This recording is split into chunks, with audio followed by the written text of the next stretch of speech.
Hello students, આની પહેલાના લેક્ચર્સમાં આપણે પહેલા તો બેઝિક કન્સેપ્ટ ક્લિયર કર્યા હતા કે વાયરિંગ માટે તમને પહેલા તો ફેઝ અને ન્યુટ્રલ વચ્ચેનો ડિફરન્સ ખબર હોવી જોઈએ. કઈ રીતે ફેઝ વાયર કામ કરે છે, ન્યુટ્રલ વાયર કઈ રીતે કામ કરે છે, પાવર ફેક્ટર કોને કહેવાય, અર્થિંગ વેલ્યુ કેમ ઓછી હોવી જોઈએ, આ બધું બેઝિક્સ આપણે પહેલા અને બીજા લેક્ચરમાં કવર કરી ચૂક્યા હતા. તો આજે આપણે ચેપ્ટર નંબર 1 માં જે lecture number 3 general requirement of electrical installation. સૌથી પહેલા તો જ્યારે આપણે વાત કરીએ કે ઇલેક્ટ્રિકલ ઇન્સ્ટોલેશન કેવું હોવું જોઈએ, તો હંમેશા એ વ્યક્તિઓ માટે સેફ હોવું જોઈએ, મશીન માટે સેફ એન્વાયરમેન્ટ હોવું જોઈએ કે જેથી કરીને કોઈ જાતની શોર્ટ સર્કિટ ત્યાં ના થાય, એરિયા જે હોય એ શોક પ્રૂફ રહે અને લાંબા ટાઈમ દરમિયાન રિલાયબલ રીતે તે સર્વિસમાં રહી શકે. તો જેટલા પણ ઇલેક્ટ્રિકલ ઇન્સ્ટોલેશન હોય એ બધા electricity act, Indian electricity act પ્રમાણે ડિઝાઇન થયેલા હોવા જોઈએ અને જે મટીરિયલ એમાં યુઝ થયા છે એ ઇન્ડિયન સ્ટાન્ડર્ડ 732/1983. તમને જો વર્ષ યાદ ના રહે તો તમે આપણે જે સાલમાં વર્લ્ડ કપ જીત્યા હતા, પહેલો ઇન્ડિયાએ જે સાલમાં પહેલો વર્લ્ડ કપ જીત્યો હતો 1983, એ જ વર્ષમાં આપણે એનું જે ઇન્ડિયન સ્ટાન્ડર્ડ છે એમાં એનો રૂલ નંબર 732 પ્રમાણે બધું વાયરિંગ થયેલું હોવું જોઈએ.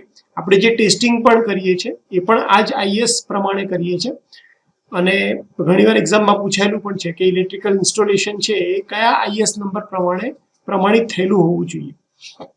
તો તમારું જે મટીરિયલ છે, જે ટેસ્ટિંગ છે એ આઈએસ ઇન્ડિયન સ્ટાન્ડર્ડ 732/1983 પ્રમાણે પ્રમાણિત થયેલું હોવું જોઈએ. સુપરવિઝન વર્ક બી જેટલું પણ થાય છે એ પણ બધું આઈએસ 732/1983 પ્રમાણે થયેલું હોવું જોઈએ. જ્યારે પણ તમે ઇલેક્ટ્રિકલ ઇન્સ્ટોલેશન કરતા હોય ત્યારે કયા કયા ફેક્ટર તમારે કન્સિડર કરવા જોઈએ, તો ટોટલ 12 ફેક્ટર છે જે તમારે કન્સિડર કરવા જોઈએ. સૌથી પહેલું છે લેઆઉટ, એના પછી છે conductors, rating of the lamp, fan, socket, outlet point, joint box, looping in system, એના પછી છે reception and distribution of main supply, arrangement of apparatus on switch board, supply system, distribution board, sub circuit અને diversity of load and supply. આ બધા જ factor છે જે તમારે કોઈ પણ ઇલેક્ટ્રિકલ ઇન્સ્ટોલેશન જે હોય એની અંદર તમારે કન્સિડર કરવા પડે. તો એક એક કરીને આપણે આ બધા ફેક્ટર ડિટેલની અંદર જોઈએ. તો સૌથી પહેલો આવે લેઆઉટ વાયરિંગ. એક જ સેકન્ડ.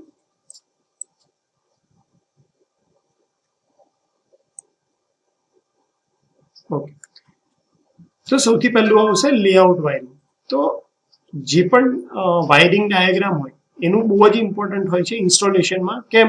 કારણ કે વાયરિંગ ડાયાગ્રામ પરથી જ તમને આઈડિયા આવશે કે કઈ વસ્તુ કઈ જગ્યાએ મૂકવાની છે, કઈ જગ્યાએ પ્લેસ થયેલી છે, તમારી વાયરની લેન્થ કેટલી આવશે, ક્યાં તમારું ડિસ્ટ્રીબ્યુશન બોર્ડ લાગશે, ક્યાં તમારું સબ ડિસ્ટ્રીબ્યુશન બોર્ડ લાગશે, કેટલો લોડ છે.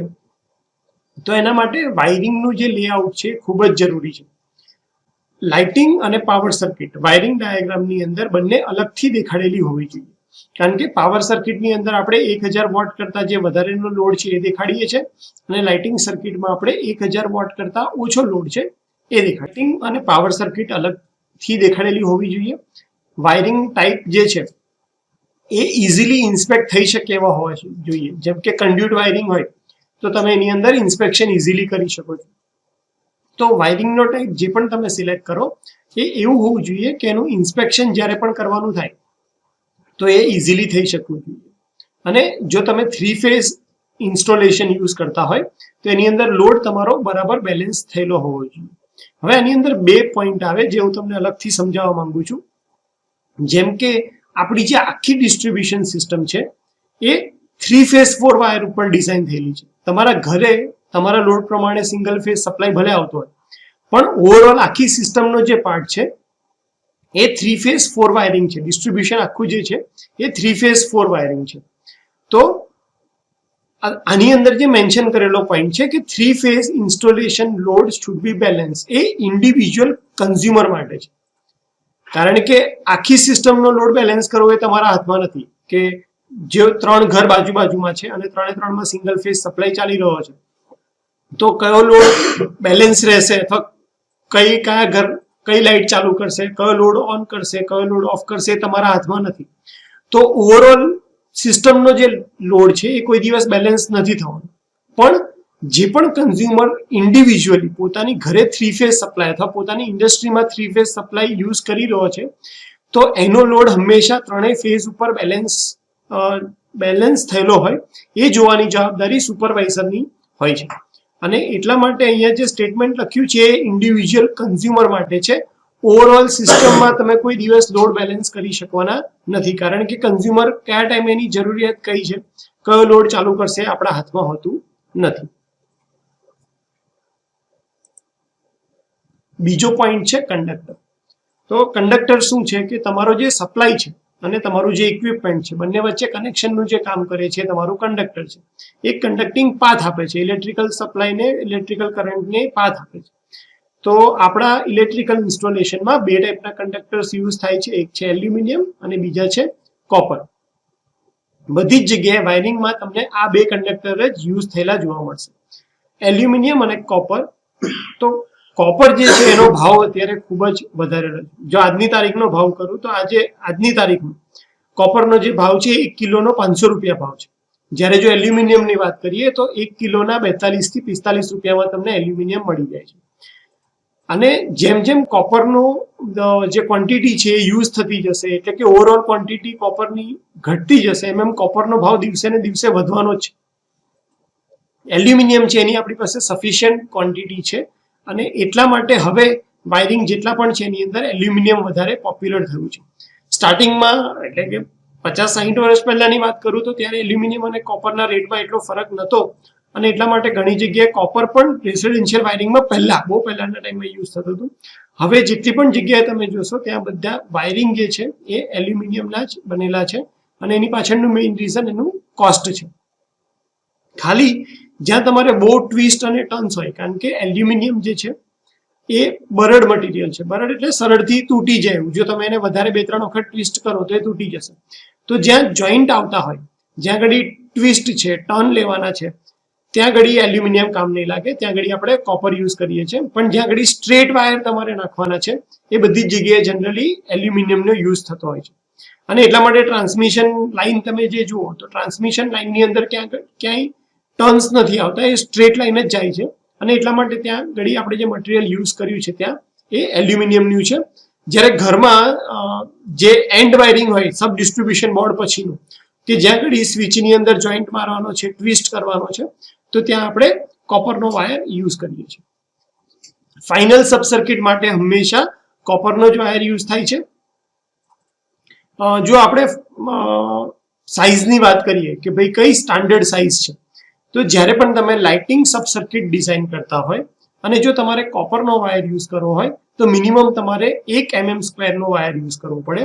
અને જો તમે એલ્યુમિનિયમનો વાયર યુઝ કરતા હોય લાઇટિંગ સબ સર્કિટ માટે તો તમારે 1.5 mm² નો જે વાયર છે એની સાઇઝ એટલી તમારે રાખવી પડે. આ જે કેબલની સાઇઝ હોય છે, તમારા વાયરની સાઇઝ હોય છે, એ કેબલ ઉપર મેન્શન કરેલી જ હોય છે. જો મારી પાસે એક કેબલ હોય તો હું તમને, મારી પાસે આ જે વાયર છે આની જે સાઇઝ છે એ વાયર ઉપર લખેલી હોય છે કે આ 1² mm નો છે કે 1.5² mm નો છે. અહીંયા ઉપર તમને બ્લેક અક્ષરથી લખેલું વંચાય છે કે આ એની સાઇઝ કેટલી છે.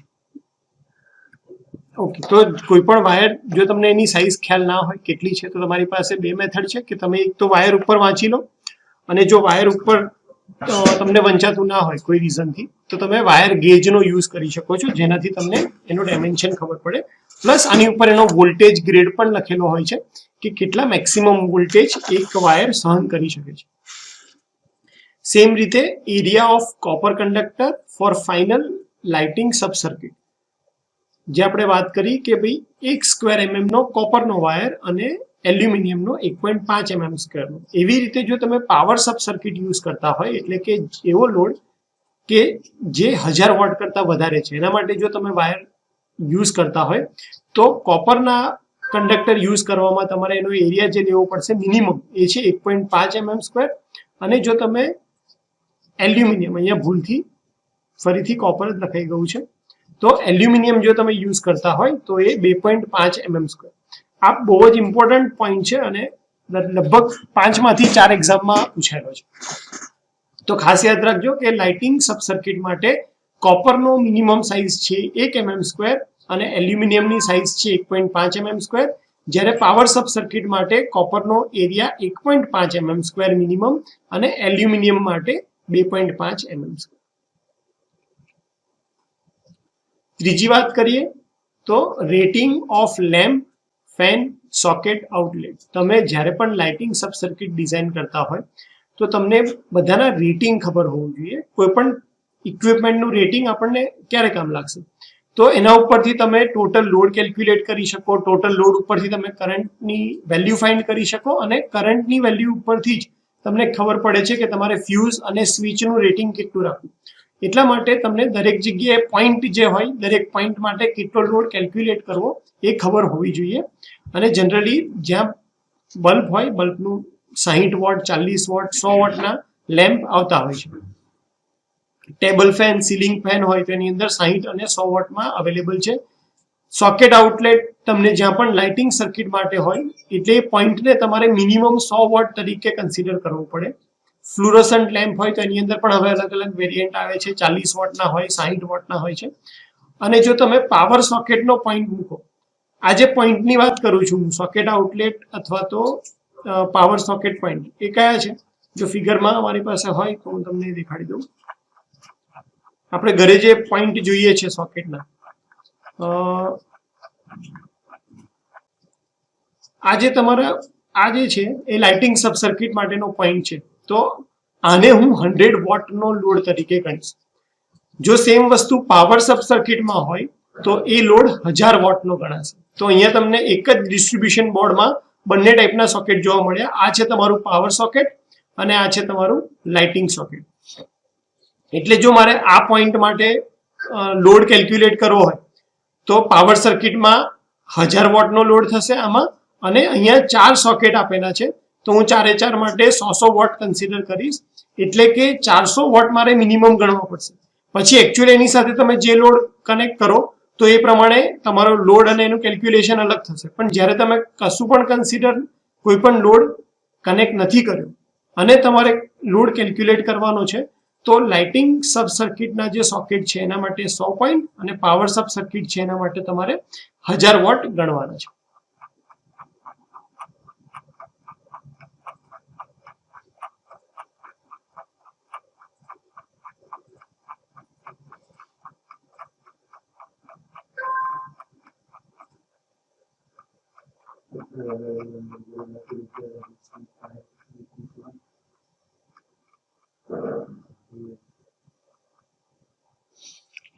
ઇક્વિપમેન્ટના રેટિંગ પછી હવે વાત કરીએ જોઈન્ટ બોક્સ અને લૂપિંગ ઇન સિસ્ટમ. તો જોઈન્ટ બોક્સ અને લૂપિંગ સિસ્ટમની જરૂર શું કામ પડે? તો જ્યારે પણ તમે વાયરિંગ કરવા બેસો છો તો એક જ વાયર જે છે એને તમે કન્ટિન્યુઅસલી લાંબો ખેંચવાના નથી.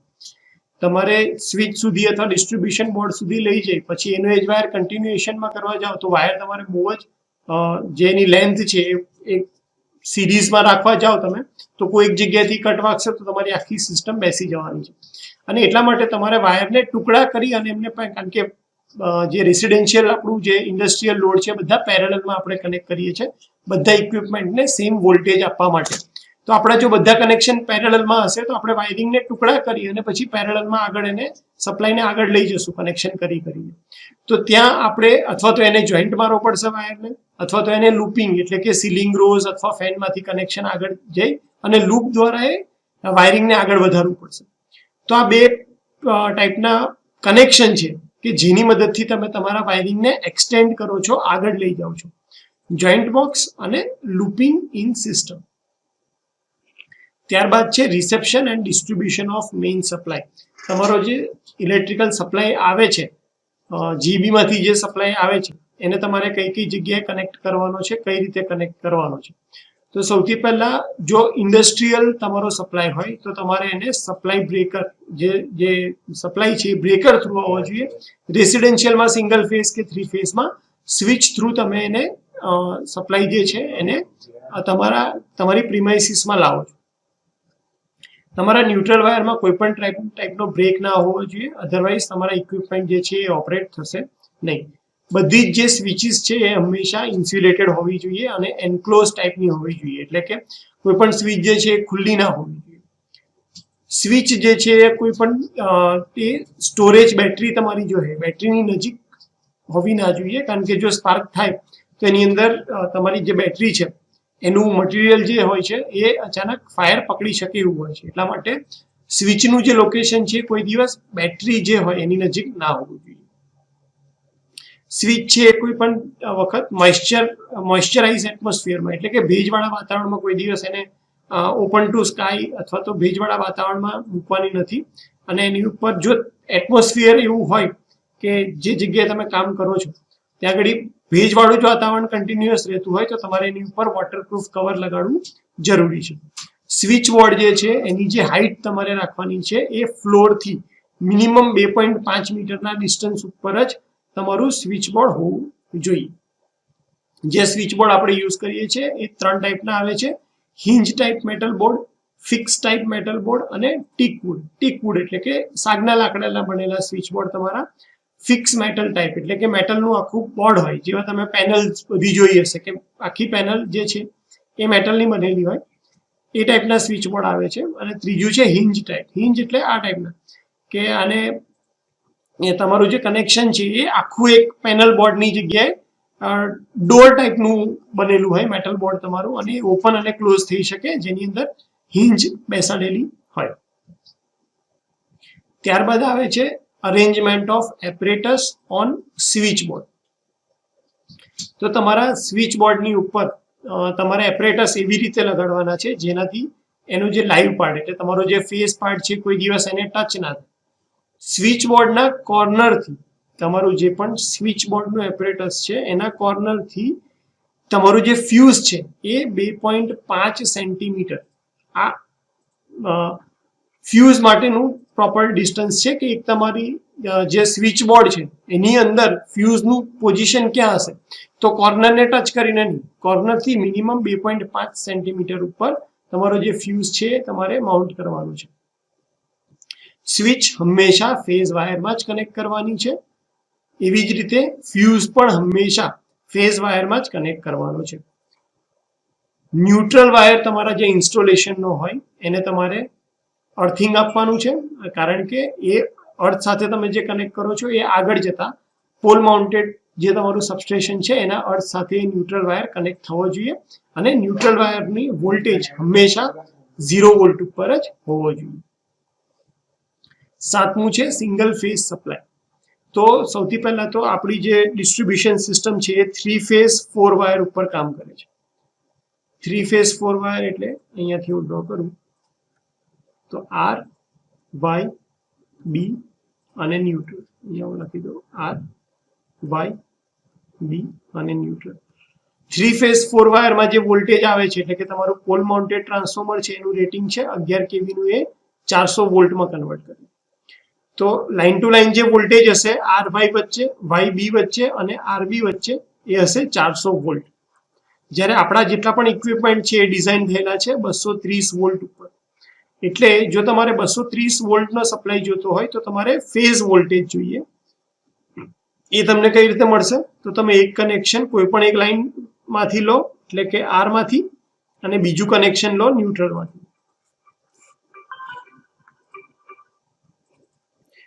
તો જ્યારે પણ તમે ફેઝ વોલ્ટેજ લો છો તો તમને ફેઝ વોલ્ટેજ અને લાઇન વોલ્ટેજ વચ્ચેનું રિલેશનશિપ ખબર છે કે phase voltage equal to line voltage divided by √3, અને તમે 400 ભાગ્યા √3 કરશો તો તમને 230 વોલ્ટ મળી જશે. તો ઘરે જેને પણ સિંગલ ફેઝ સપ્લાય આવે છે એને કોઈ પણ એક લાઇન ટર્મિનલ અને ન્યુટ્રલ વાયર આપવામાં આવે છે. તો આવી રીતે સિંગલ ફેઝ સપ્લાય નું કનેક્શન હોય છે. તો સૌથી પહેલા ઇનકમિંગ કેબલમાં તમારા ફેઝ અને ન્યુટ્રલ બંને વાયર આવશે. એમાંથી ફેઝ વાયર જે છે એની સાથે ફ્યુઝ જો તમે ત્યારે વચ્ચેથી મેલ્ટ થઈ જશે, એટલા માટે અહીંયા આવી રીતે ક્રોસ કનેક્શન કરેલું છે. ન્યુટ્રલ ખાલી ઓપન જ કરવાનો હોય એટલા માટે લિંકમાં એ કન્ટિન્યુઅસ દેખાડે છે. એટલે તમે જુઓ તો લિંકનો સિમ્બોલ હંમેશા આવી રીતે દેખાડે છે, કારણ કે મેલ્ટ નથી થવાનું. એને ખાલી તમારે ઓપન કરવો હોય, ન્યુટ્રલમાં કંઈ કામ કરવું હોય ત્યારે યુઝ કરવાના છો. જ્યારે ફ્યુઝને મેલ્ટ થવાનું છે એટલા માટે એનું કનેક્શન આવી રીતે દેખાડવામાં આવે છે કે જ્યારે પણ કરંટની વેલ્યુ બહુ વધી જાય તો એ વચ્ચેથી મેલ્ટ થઈ જશે. એનર્જી મીટર પછી કન્ઝ્યુમરના એટલે કે ગ્રાહકના સ્વિચ ફેઝ યુનિટમાં જશે. તમે જુઓ કે જીબીનો જે સપ્લાય આવે છે એની અંદર તમે સ્વિચ નથી રાખ્યું, એ ડાયરેક્ટ સપ્લાય ઓથોરિટીનો કટઆઉટ છે. જ્યારે કન્ઝ્યુમર છે એ પોતાનો લોડ ઓન કે ઓફ કરી શકે એટલા માટે આપણે જે સ્વિચ પ્રોવાઈડ કરી છે એ લાઇનની અંદર કરી છે. ન્યુટ્રલની અંદર ખાલી એની લિંક હશે તો સ્વિચ હંમેશા ફેઝ વાયરમાં પ્રોવાઈડ થાય. સેફટી માટે આપણે ફ્યુઝ લગાડ્યું છે અને ત્યારબાદ કન્ઝ્યુમરના ડિસ્ટ્રીબ્યુશન બોક્સમાં ગયું છે. ડિસ્ટ્રીબ્યુશન બોક્સમાં પણ એના બે પાર્ટ પડેલા છે, લાઇટિંગ સર્કિટ માટેનો પાથ અલગ અને પાવર સર્કિટ માટેનો પાથ અલગ. પાવર સર્કિટ આપણે કોને કહીએ છીએ? જેનો લોડ 1000 વોટ કરતા વધારે હોય. અને લાઇટિંગ સબ સર્કિટ કોને કહીએ છીએ? ફેન, ટ્યુબલાઇટ એના. તો આ રીતે તમારો સિંગલ ફેઝ સપ્લાય જે હોય છે એનું ડિસ્ટ્રીબ્યુશન થયેલું હોય છે. નેક્સ્ટ પોઈન્ટ લઈએ તો એક મિનિટ પહેલા હું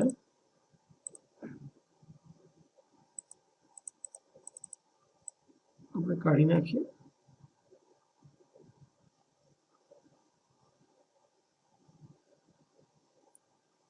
ઓકે, તો નેક્સ્ટ પોઈન્ટ છે કે જ્યારે તમે ફ્લોર વાઇઝ એટલે કે એપાર્ટમેન્ટમાં જો ડિસ્ટ્રીબ્યુશન કરતા હોય, એપાર્ટમેન્ટમાં પણ સિંગલ ફેઝ સપ્લાય અલગ અલગ જગ્યાએ જતો હોય, તો ફ્લોર ટુ ફ્લોર જ્યારે તમે લૂપિંગ દ્વારા સપ્લાય પ્રોવાઈડ કરો છો, અહીંયા જુઓ કે મેઇન સપ્લાય આવ્યો મીટરમાંથી, ગ્રાઉન્ડ ફ્લોર ઉપર ગયો, ગ્રાઉન્ડ ફ્લોરમાંથી ફેઝ અને ન્યુટ્રલમાંથી લૂપ કરીને ઉપર લીધું છે, ત્યારબાદ ફર્સ્ટ ફ્લોરમાંથી લૂપ કરી અને ઉપર બીજા માળ લઈ ગયા છે.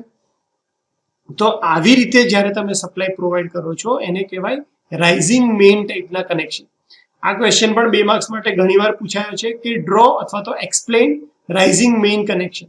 તો રાઇઝિંગ મેઇન કનેક્શન કોને કહેવાય? કે જ્યારે ડિસ્ટ્રીબ્યુશન દરેક ફ્લોરનું જે ડિસ્ટ્રીબ્યુશન બોર્ડ છે એ લૂપ દ્વારા કનેક્ટેડ હોય એકબીજા સાથે, તો એને આપણે રાઇઝિંગ મેઇન ટાઈપનો સપ્લાય કહીએ છીએ. તો આ છે single phase installation with rising main connection. Generally apartment જે પણ હોય છે, એપાર્ટમેન્ટની અંદર જે કનેક્શન આવે છે એ આવી રીતે કરવામાં આવે છે.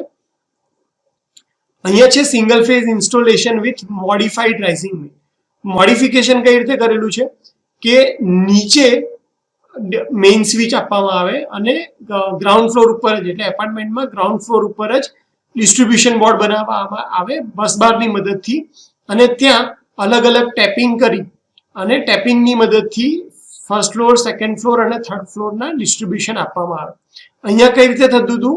તો લૂપથી લૂપ, પહેલા માળથી બીજા માળે, બીજા ફ્લોરથી ત્રીજા ફ્લોર ઉપર લૂપની મદદથી આપણે કનેક્શન લઈ જતા હતા. જ્યારે મોડિફાઈડ રાઇઝિંગ મેઇન્સની અંદર આપણે જે સપ્લાય લઈ જઈએ છીએ એ સપ્લાય નીચે ડિસ્ટ્રીબ્યુશન બોર્ડમાં બસ બાર બનાવી અને એમાંથી ટેપિંગ કરી અને પછી સપ્લાય લઈ જઈએ છીએ. તો આ બે વચ્ચે ડિફરન્સ તમને ખબર હોવી જોઈએ. ત્યારબાદ ત્રીજું છે single phase installation with separate energy meter for lighting, fan and power load. તો કોઈ એવા કન્ઝ્યુમર છે કે જેની અંદર એને લાઇટિંગ અને પાવર સ્વિચ અલગ અલગ રાખવાની છે. આપણે કહીએ કે જેટલો તમે તમારો પાવર લોડ અલગથી રાખી શકો, તો એના માટે અલગ અલગ પર્પઝથી અલગ અલગ ટેરિફ લાગુ પડતા હોય. જે લાઇટ બિલ હોય એની અંદર ટેરિફ અલગ અલગ હોય. તો સ્પેશિયલ કેસીસની અંદર લાઇટિંગ લોડ અને પાવર લોડ માટે અલગ અલગ એનર્જી મીટર રાખતા હોય છે અને એના ચાર્જ અલગ અલગ હોય છે. જેમ કે એગ્રીકલ્ચર છે, તો એગ્રીકલ્ચરની અંદર જે પંપ ચલાવવાનો છે, ખેતરની અંદર જે પાણી સપ્લાય કરવા માટેની જે મોટર છે એના રેટ અલગ હોય છે, અને લાઇટિંગ એનું જે વપરાય છે એટલે કે લાઇટ ફેન એના રેટ અલગ અલગ છે. તો એવા કેસની અંદર તમે બે અલગ અલગ એનર્જી મીટર પ્રોવાઈડ કરો છો અને એ બંનેની સ્વિચ જે છે, સ્વિચ ફ્યુઝ યુનિટ છે, એ પણ અલગ અલગ રાખવામાં આવે છે. ત્યારબાદ આપણે વાત કરીએ કે ભાઈ single phase distribution residential installation with separate circuit for lighting અને ફેન. તો આપણે આ જે સર્કિટ ડ્રો કરી છે એનું જ એક્સટેન્ડેડ વર્ઝન છે કે જ્યારે તમારે મલ્ટિપલ કનેક્શન કરવાના હોય ત્યારે તમે કઈ રીતે કરો છો. તો single phase supply lighting phase એટલે કે લાઇન અને ન્યુટ્રલ આવ્યો, સ્વિચ દ્વારા તમે એને અલગ કર્યો, લાઇટિંગ માટે અલગ અને પાવર સર્કિટ માટે તમે અલગ સ્વિચ ફ્યુઝ બોર્ડ આપ્યું, અને ત્યારબાદ જે જગ્યાએ તમારે સપ્લાયને લઈ જવાનો છે ત્યાં તમે સપ્લાયને પહોંચાડો છો. એક વસ્તુ તમે અહીંયા માર્ક કરી હોય તો તો તમારું જે અર્થનું વાયર છે એ ડોટેડ લાઇન દ્વારા દેખાડ્યું છે, કારણ કે જેટલા પણ તમારે ઇક્વિપમેન્ટ હશે અથવા તો સ્વિચ બોર્ડ હશે એ બધામાં તમારે અર્થિંગ કરવું જરૂરી છે, અને અર્થિંગને આપણે ગ્રીન વાયરથી કરીએ છીએ, અને જ્યારે ફિગરમાં ડ્રો કરવાનું હોય તો તમે ડોટેડ વાયરથી એને દેખાડી શકો છો.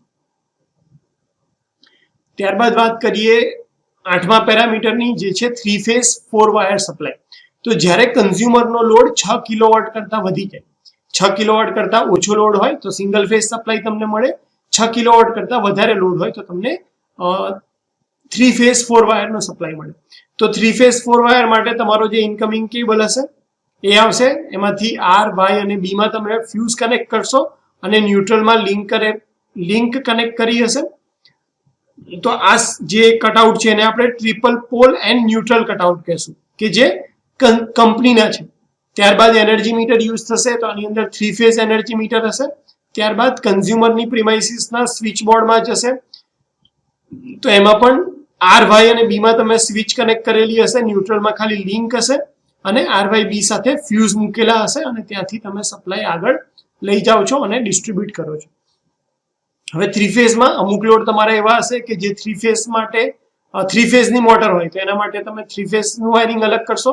સિંગલ ફેઝ હશે તો કોઈ પણ એક લાઈન અને ન્યુટ્રલમાંથી તમે એનું કનેક્શન કરી દેશો. ઓકે, સેમ રીતે તમે અલગ અલગ જગ્યા ઉપર, ધારો કે એટલે કે સિંગલ ફેઝ ને ન્યુટ્રલ માટે ડિસ્ટ્રીબ્યુશન બોર્ડ અલગ રાખવું હોય, 3 ફેઝ માટે અલગ ડિસ્ટ્રીબ્યુશન બોર્ડ રાખવું હોય, તો એવી રીતે પણ તમે ડિસ્ટ્રીબ્યુશન કરી શકો છો. ત્યારબાદ આવે છે કે wiring diagram of bus bar chamber. જ્યારે ધારો કે 10 માળનું બિલ્ડિંગ છે, 12 માળનું બિલ્ડિંગ છે, 15 માળનું બિલ્ડિંગ છે, આવા કેસની અંદર તમારે જે કનેક્શન કરવાના છે તો બેટર છે કે તમે નીચે બસ બાર ચેમ્બર ડિઝાઇન કરો, RYBN, અને ત્યારબાદ તમે તમારો જે લોડ છે એને ટેપિંગ કરી, બસ બારની અંદર ટેપિંગ કરી અને ડિસ્ટ્રીબ્યુટ કરતા જાઓ. તો આના ફૂલ ફોર્મ ઘણીવાર પૂછાતા હોય છે, SPN, એટલે કે સિંગલ ફેઝ એન્ડ ન્યુટ્રલ. ત્યારબાદ TPN એટલે કે triple pole and neutral fuse board. તો બસ બાર જ્યારે પણ એક કરતા વધારે ટેપિંગ તમારે લેવાના હોય ત્યારે તમે આ ટાઈપની અરેન્જમેન્ટ યુઝ કરો છો. 9મું ફેક્ટર છે એ છે સબ ડિસ્ટ્રીબ્યુશન બોર્ડ.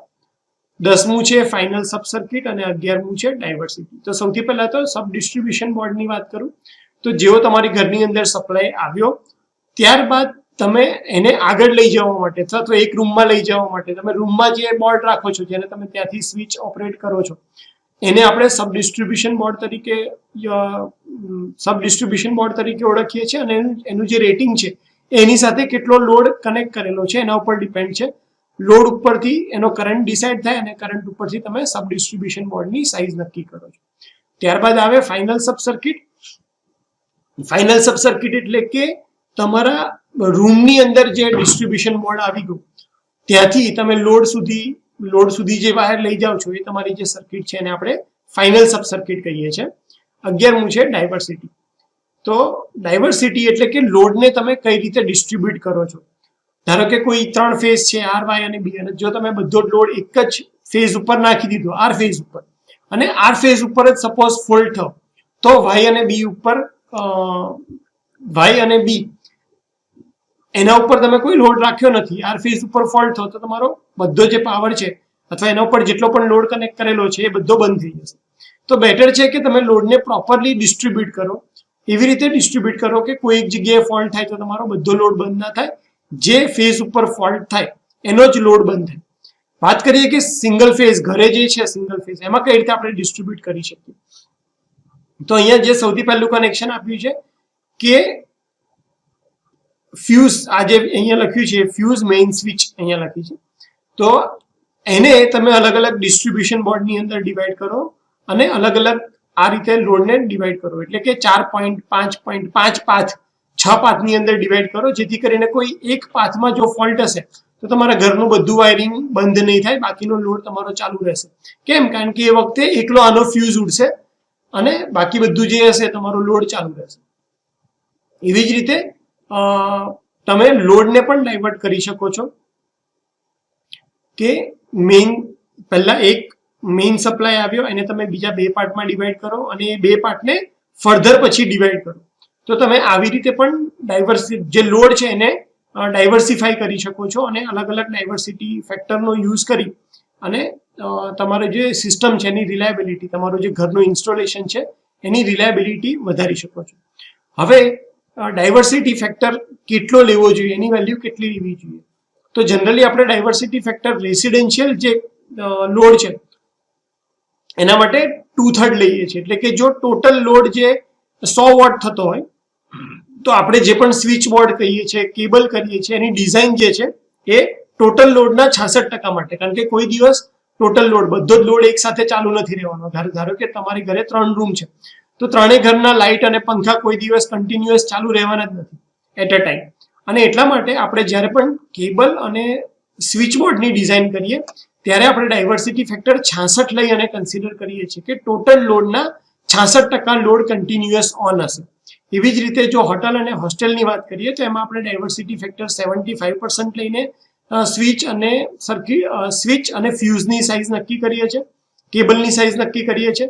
એવી જ રીતે બિઝનેસ બિલ્ડિંગ હોય એની અંદર આપણે ડાયવર્સિટી ફેક્ટરની વેલ્યુ 90 લઈ અને બાકીનું બધું કેલ્ક્યુલેશન કરીએ છીએ.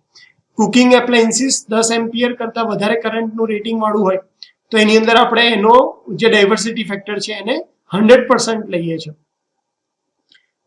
એવી જ રીતે સોકેટ આઉટલેટ જેટલા પણ તમારા છે, ધારો કે 3 સોકેટ આઉટલેટ છે તો એમાંથી આપણે 2 સોકેટ કન્ટિન્યુઅસલી ઓન છે એવું ગણી અને એનો ડાયવર્સિટી ફેક્ટર જે છે એ 66 લઈએ છીએ. તો આટલા પોઈન્ટ છે જે તમારે ઇલેક્ટ્રિકલ ઇન્સ્ટોલેશન વખતે કન્સિડર કરીને ચાલવા પડે અને આ બધા પોઈન્ટ આપણે ડિટેલમાં ડિસ્કસ કર્યા છે. એક્ઝામની અંદર જો 2 અથવા 3 માર્ક્સ માટે પૂછાય કે factor to be consider for electrical installation તો તમે 11 નામ લખી દેશો તો ચાલશે. પણ જો 7 માર્ક માટે અથવા 4 માર્ક માટે ક્વેશ્ચન પૂછાય તો તમારે આ દરેક પોઈન્ટ લખી અને એનું થોડું 2 લાઇનની અંદર ડિસ્કસ કરી દેવાનું. અહીંયા જેટલું લખ્યું છે એટલું પણ તમે લખશો અને ફિગર ડ્રો કરશો તો ચાલશે. ધારો કે સિંગલ ફેઝ સપ્લાય છે એની ફિગર તમે ડ્રો કરો અને એક રાઇઝિંગ મેનનું કનેક્શન દેખાડ દો, પછી તમે મોડિફાઈડનું કનેક્શન નહીં દેખાડશો તો ચાલશે. એવી જ રીતે આ આખો મોટો ડાયાગ્રામ તમે ડ્રો નહીં કરો તો ચાલશે, કારણ કે આ ઇન્ડિવિજ્યુઅલ ટોપિક તરીકે પૂછાય છે 2 કે 3 માર્ક્સ. ત્યારે તમે ઇન્ડિવિજ્યુઅલ ટોપિકની અંદર આનું ડિટેલમાં લખી શકો. ધારો કે ખાલી એટલું જ પૂછાયું હોય કે એક્સપ્લેન 3 ફેઝ 4 વાયર સપ્લાય, તો ત્યારે તમે આ બધા 3-4 ડાયાગ્રામ ડ્રો કરો તો ચાલે. પણ હોલ ખાલી એટલું જ પૂછાયેલું હોય, એઝ અ હોલ એટલું પૂછાયું હોય કે explain factor to be consider for installation, તો ત્યારે આ 10 પોઈન્ટ જે છે એ તમારે અંદર મેન્શન કરવાના રહેશે અને એની વિશે થોડુંક સમજાવવાનું રહેશે. તો હોપ કે તમને લેક્ચરમાં ખ્યાલ આવી ગયો હશે અને લેક્ચરને રિપીટ 1 વાર 2 વાર જોશો તો તમને આનો આઈડિયા વધારે ક્લિયર થતો જશે. બીજી મારી રિક્વેસ્ટ એ છે કે લેક્ચર ઇન્ડિવિજ્યુઅલ નહીં જુઓ, તમે એને પ્લેલિસ્ટ વાઇઝ જુઓ. એટલે કે પહેલું લેક્ચર જુઓ, પછી બીજું અને પછી ત્રીજું, તો તમને કનેક્ટિવિટીનો ખ્યાલ આવશે અને એ કન્ટિન્યુઅસ તમને ભણવાની મજા આવશે, તમારા ફંડામેન્ટલ ક્લિયર થતા જશે. તો તમારો ટાઈમ આપવા માટે અને શાંતિથી આ વિડીયો જોવા માટે થેન્ક યુ સો મચ.